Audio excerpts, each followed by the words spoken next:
We turn now to the case of a former Air Force spy who stole from the Defence Force. We covered this at length on Checkpoint as recently as last week, but not the issue behind it. When the High Court upheld a police appeal against a District Court decision to discharge the man without conviction, the High Court judge expressed sympathy with what the man had been through. Now, just where Intelligence Officer Richard Graham had served, what he saw and what sensitive equipment he later stole has been kept a secret. But the High Court judge has supported comments that he didn't get proper treatment when he returned from an overseas deployment.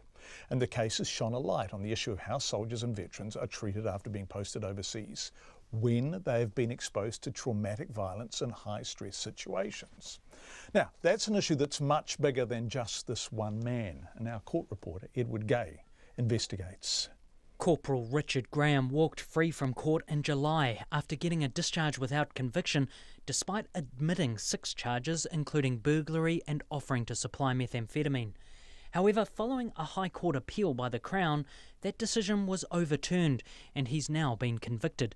But in her judgment, Justice Hinton said she accepted the District Court judge's comments about Graham's situation, that he'd been sent to a hostile environment by the armed forces and didn't receive proper treatment when he returned to New Zealand. The judge also cited an affidavit from Graham's superior officer, who said of the 13 personnel who served overseas with Graham, 3 had reported difficulties readjusting to normal life. The officer also noted 5 others had what is described as behavioural changes. The Defence Force has declined to comment on the supported office personnel. NoDuff is an organisation that provides emergency support for veterans in crisis. RNZ asked its founder and former soldier Aaron Wood if the Defence Force was doing enough to support its people. Short answer, no. However, they are trying. They are applying themselves, and they are working very hard to change that. And they've come a long way, even in just the last couple of years. I guess the question is why has it taken the last couple of years to turn things right around? Mr Wood says it's not unusual for vets to get caught up with the police. We often find as well in NoDuff when things start going downhill with a veteran, they go down pretty quickly, and that's the reason why we have our 2-hour notice to move stipulation, because when they ask for help especially, they really, really need help, because it's part of the culture that you don't ask for help unless things are really bad. NoDuff has an army of volunteers and takes its name from military slang, meaning this is not a drill. It was born after Mr Wood got a call from a friend working for the RSA. A young veteran had gone missing and there were fears for his safety. Using his network of contacts and social media, Mr Wood says they were able to find the man within 2 hours. He was living rough in a park, public park, and we basically put someone of his generation and his background next to him for a while, for a few hours, just to talk him through a few things. I linked him back up with Veterans Affairs, and then we employed an ad hoc network of support. That was 2 years ago.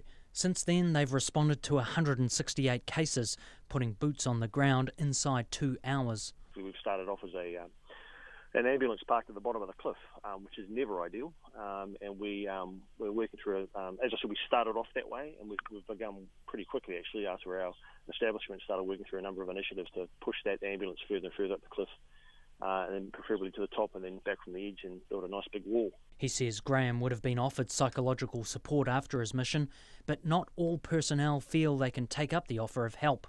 It's about the team. The team survives by working with each other, by maintaining teamwork. You start being an individual and people start getting hurt or dying. So there's a real incentive there to be a part of the team and to not let the team down. And this is where the issue starts coming along for most people, most guys especially, is they don't want to let the team down. They don't want to stick their hand up and ask for help. There's always someone else. Always someone else who needs it more than you do. Mr Wood, a former Army medic, recalls an incident over 20 years ago when an Army truck rolled. Injured soldiers had been laid out on the side of the road by the time he arrived. Every single one of them went, no, I'm good, I'm sweet, mate. He needs it more than I do, pointing to the guy next to him. So, okay, sweet, and I'll go to the next guy. I got to the end, and I just stopped and go, listen, let's just, don't tell me to go to the next guy. You're all injured to some degree. Just let me do my job. Because none of them wanted to be the one to get the help when they thought the next guy along needed it. And that's the mentality. They'll literally die before they ask for help because they think their mate could do with it more. They think they're going to be taking resources away from someone who needs it more. He says asking for help doesn't get any easier after leaving the military. They don't necessarily understand you They don't understand what you've been through, what you've done, especially when you're trying to talk to civilians in general.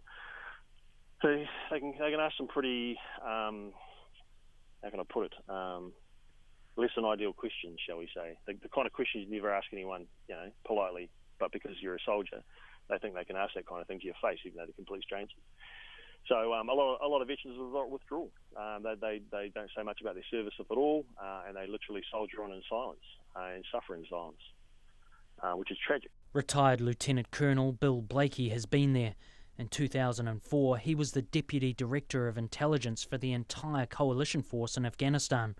His book, Back from the Brink, details his daily routine that involved constantly assessing risk and danger while making life and death decisions. Mr. Blakey says getting help while being in the military is difficult, as there's a fear that having mental health issues can affect your career. There is that stigma of mental health issues and that macho man image that, if you admit that you've got an injury like post-traumatic stress, then you're not really able to cope with much. So therefore, you try and hide it as best you can. I do know individuals who seek psychiatric help on the side without letting the military know, and that's just a fact that the way business is done. After 25 years in the military, Mr. Blakey was diagnosed with post-traumatic stress disorder, a condition that's estimated to affect between 12 and 18% of all veterans who serve overseas. It's triggered by terrifying events that can cause flashbacks, nightmares and severe anxiety. For Mr. Blakey, it meant he couldn't even sit in a small room with other people and would constantly evaluate how to escape. You're battling it constantly, from the time you wake up until the time you go to sleep. And unfortunately, in my case, it rears its ugly head when I'm asleep in nightmares. That can be really, really powerful, and it can put you off balance for a couple of days. Mr. Blakey sought help through Veteran Affairs. He went on medication and had some counselling, but took himself off the meds as he believed his situation had improved. Instead, his condition worsened. Well, obviously, it got to the brink of the abyss, because that was when I had my attempts on my life twice over, because there was no way that I could see any way out, and I thought, really, for me, it was best if I wasn't on the scene. He describes himself at the time as being completely out of control. The road to recovery was long. He sought help from a clinical psychologist, a psychiatrist, and went through an alcohol rehabilitation program. With the help of his supportive wife and family, he raised funds to attend a group therapy program in Australia, something not offered here in New Zealand. Mr. Blakey says leaving the Defence Force is like leaving a cocoon. Suddenly you're out of your comfort zone. A lot of people find it hard. Who do you turn to? Who do you open up to? How do you put your hand up and say, hey, I've got an issue?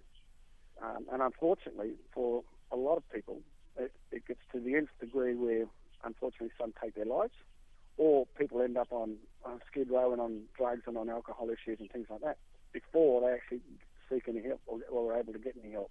And it's that gap that needs to be closed. He says defence personnel need to put their hands up and admit they have a problem so they can get the support they need before they leave the force. Mō te hōtaka o te ahi, ko Edward Gay aho.